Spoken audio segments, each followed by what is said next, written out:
Второй день уже не сплю. Вдруг что интересное я пропущу. У нас дофига всего интересного происходит. Спать это так скучно.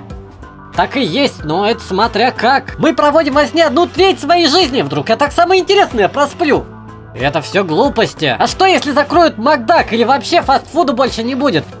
Ой! А что если все забудут, как делать гвозди? Мы обречены! Хватит загоняться, Сахарок. Может тебе это снотворного? Нет! Да успокойся, уколов не будет. Водка, а ты меня не обманываешь? Так честная пионерская. А теперь слушай, заснешь как миленькая. Здравствуй, карамелька, яблоко, морковь. Пусть тебе приснятся сыночки про любовь. Глазки живенько закрой, в подушечку храпни. Ушками похлопай, как мертвая, давай усни. Как мертвая во сне. Ой!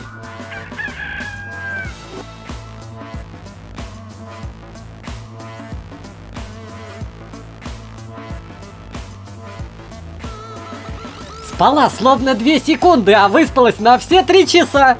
Голодная, как псина. Тащи сюда блины.